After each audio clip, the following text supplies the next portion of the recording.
నమస్తే, welcome to 99 TV.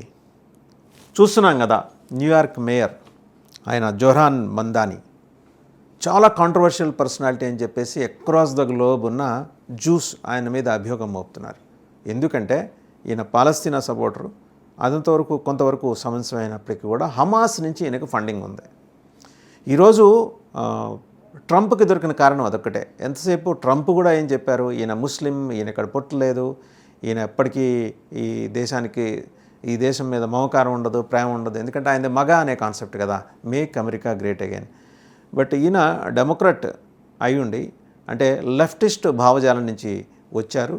So జనరల్గా nationalistic perception ఈయనకు ఉండదని చెప్పేసి ఒక ప్రచారాన్ని బలంగా తీసుకెళ్ళారు. బట్ మంచి భారీ మెజారిటీతో ఆయన న్యూయార్క్ మేయర్గా ఎన్నికారు. ఆయన ఎంచుకున్న ఫిలాసఫీ ఏంటంటే like free transportation, rents free చేయటం. ఇప్పుడు ఎంత ఉన్నాయో అంతే, ఇంకా తర్వాత పెంచడానికి ఇల్లేదు. కాస్ట్లీయెస్ట్ సిటీ న్యూయార్క్ అనేది, అక్కడ చాలా భారీ ఎత్తున ఉంటాయి. ఆయన ఉండేది సింగిల్ బెడ్రూమ్ ఫ్లాట్లో చెప్పుకున్నాడు. ఆయన $2,300 ఎంతో per month he's paying rent అని. ఆయన కారు కూడా లేదు, పబ్లిక్ ట్రాన్స్పోర్ట్ ఉపయోగిస్తారట ఆయన.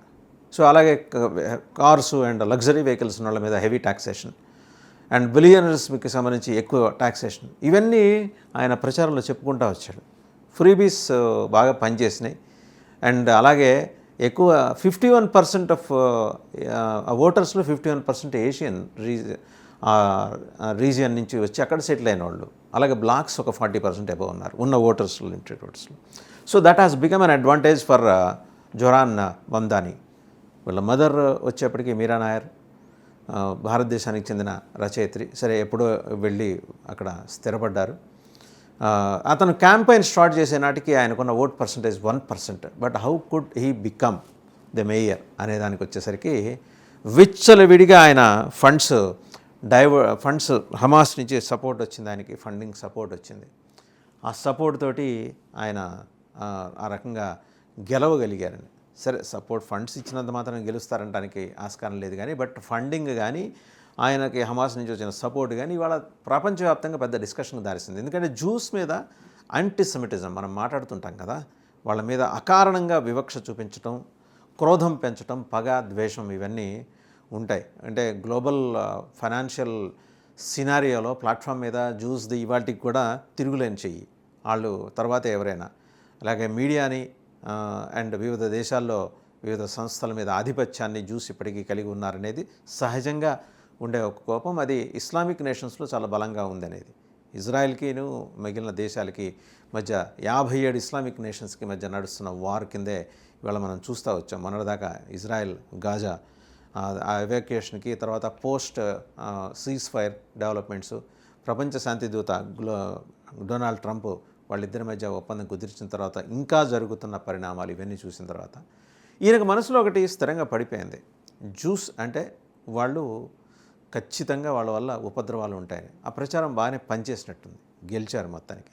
బట్ ఈయనకు ఫండింగ్ వెనకాల, అలాగే ఈయనకున్న సపోర్ట్ వెనకాల నేషనల్ సెక్యూరిటీ మినిస్టర్ ఇజ్రాయెల్ ఆయన ఇతామర్ బెన్గ్వీర్ ఏమంటున్నారంటే, Mamdani is a supporter of Hamas, a hater of Israel and an avowed antisemite. ఈయన హమాస్కి మద్దతుదారుడు. మనకి 3 హెస్ గురించి మనం యుద్ధం సమయంలో మాట్లాడుకున్నాం. హమాస్, హైతీస్, హెజ్బులాస్, 3 ఉగ్రమూకలే. ఈ ఉగ్రమూకల్లో ఒక ఉగ్రమూకకి ఈయన సపోర్ట్ ఉందని చెప్పేసి ఇజ్రాయెల్ మాట్లాడుతుంది. న్యాచురల్ ఇజ్రాయెల్ మాట్లాడుతుంది కూడా.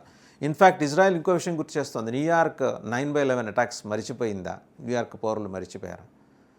సో ఎప్పటికైనా ఏంటంటే ఇస్లామిక్ ఫండమెంటలిజానికి చాలా దగ్గరగా ఉన్న ఈ మందాని ఖచ్చితంగా జోహ్రాన్ మందాని వల్ల ఖచ్చితంగా న్యూయార్క్ సిటీకి విపత్తు అని చెప్పేసి ఇజ్రాయెల్ మాట్లాడటం కాదు, జ్యూస్ అందరూ కూడా, యూదులందరూ కూడా మాట్లాడుతూ వస్తున్నారు. ఓవరాల్గా ఏంటంటే ఈ ఫండింగ్కి సంబంధించి ఇజ్రాయెల్ చెప్తున్న ఆధారాలు ఏంటి ఒకసారి మనం చూస్తే, ఇజ్రాయెల్ టైమ్స్ ఒక న్యూస్ ఆర్టికల్ కూడా ప్రచురించింది. The young democratic socialist was elected mayor of New York on Tuesday, marking a sea change for Jews in the city, home to the world's largest Jewish community అని అంటూ, which has enjoyed the support of city hall for generations. In fact New York సిటీలో జ్యూస్కి అమేయమైన మద్దతు ఇప్పటివరకు ఉన్నది. రేపొద్దున కష్టకాలం ప్రారంభం కాబోతోందని చెప్పేసి ఇజ్రాయెలీ టైమ్స్ రాసుకుంటూ వచ్చింది ఈయన మేయర్ అవటం వల్ల. కానీ ఇక్కడ మన దేశ వ్యవస్థలో ఉన్న మేయర్లు, పురపాలక సంస్థలు, కార్పొరేషన్లకు ఉండే మేయర్లకు ఉండే అధికారాలతో పోలిస్తే అమెరికాలో ఫెడరల్ స్టేట్స్లో సిటీస్కి ఉండే మేయర్స్కి విశేషమైన ఆర్థిక పరమైన అధికారాలు ఉంటాయి. ఇన్ఫ్యాక్ట్ లా అండ్ ఆర్డర్ కూడా వాళ్ళ కంట్రోల్లో ఉంటుంది.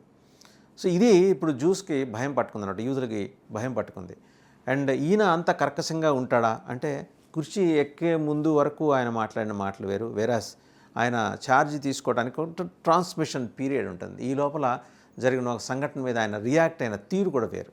ఆయన ఏమన్నారు, ఇటువంటి సంఘటనలు అంటే నగర ప్రజలకు నగరంలో శాంతి భద్రతలు, న్యూయార్క్ నగరంలో శాంతి భద్రతలకు విఘాతం కలిగించే ఏ సంఘటనలు ఉపేక్షించేది లేదు, ఎవరి మీద కూడా వివక్షాపూరితమైన దాడులు జరిగినా అంగీకరించేది లేదు అని చెప్పారు. పవర్ అలాంటిది, సీట్లో కూర్చునేదాకా మరి తప్పదు, తను ఎలక్ట్ అవ్వాలి. బట్ ఈయన ట్రంప్కి ఏమైనా చిక్కులు తీసుకురాబోతున్నారంటే యాజ్ ఇట్ ఈజ్ ఏం ఉండదు. ఎందుకంటే ఈయన ఒక నగరానికి మేయరు అండ్ ఈయన ఎప్పటికీ అమెరికన్ ప్రెసిడెంట్ కాలేరు. కారణం ఏంటంటే he was not Born American. Migrate అయ్యి వచ్చి స్థిరపడిన ఒక యంగ్ పొలిటీషియన్. ఓకే, తన పరిధిలో ఉండి ఎంత చేయాలి, ఏ మేరకు చేయాలి అనే దాని మీద ట్రంప్ ఇంకో వార్నింగ్ కూడా ఇచ్చారు ఈయనకి. ఏంటంటే ఫెడరల్ గవర్నమెంట్ వీళ్ళకి సపోర్ట్ చేయాలి 25% ఫండ్స్. నాతో మంచిగా ఉంటేనే వస్తాయని, అనివార్యంగా ఆయన మంచిగా ఉండాలి. సో ఇవన్నీ కూడా these are all the things needs to be taken in to consideration అని చెప్పేసి ఇంటర్నేషనల్ మీడియా మాట్లాడుతుంది. ఈ మేయరల్ క్యాండిడేట్స్ విషయంలో డెమోక్రట్స్ చాలా వ్యూహాత్మకంగానే ఈయనని ఎంచుకున్నారు. కారణం ఏంటంటే ముసుగు డెమోక్రట్స్ వెనకాల ఉన్నది లెఫ్టిస్ట్ భావజాలం. ఇంకో అనుమానం కూడా ఉంది. అంటే ఇప్పుడు చైనా అమెరికా మధ్య జరుగుతున్న ఒక టసిల్ ఉంది కదా, ఒక ఘర్షణపూరిత వాతావరణం ఉంది కదా, ఆ వాతావరణంలో మరి చైనా కూడా తన కార్డ్స్ ప్లే చేస్తోంది, తన పాచికలు ఇసురుతోంది. ఆ లెఫ్టిస్ట్ అనుకూల భావజాలం ఉన్న ఇస్లామిక్ గ్రూపులకు సపోర్ట్ చేసే లేదా ఇస్లామిక్ గ్రూపుల నుంచి ఫండింగ్ తీసుకునే ఇటువంటి యువ నాయకత్వాన్ని మనం ప్రోత్సహించాలనేది చైనా ఆలోచనగా ఇంటెలిజెన్స్ సంస్థలకు వాళ్ళకుండే అనుమానాలు వాళ్ళకున్నాయి. But at the same time ఈరోజు ఈయనొక్కరు గెలిచారనో మేయర్గా, లేకపోతే వర్జీనియాలో మన మలక్పేట రూట్స్ ఉన్న మహిళ ఆవిడ హష్మి ఆవిడ గెలిచిందనో, లేకపోతే ఇంకో సిటీలో ఇంకో డెమోక్రట్ అభ్యర్థి, ఇంకొక స్టేట్లో ఇంకో డెమోక్రట్ అభ్యర్థి గవర్నర్గా గెలిచారనో అనే కారణాల రీత్యా ట్రంప్ మీద వ్యతిరేకత ఉందా అనుకుంటే ట్రంప్ మీద అసంతృప్తి ఉంది. అది ఇంకా వ్యతిరేకతగా రూపాంతరం చెందాలంటే మిడ్ టర్మ్ పోల్స్ దాకా ఆగాల్సిందే. ఈ లోపల మరి మమ్దాని ఏం చేయబోతున్నారు.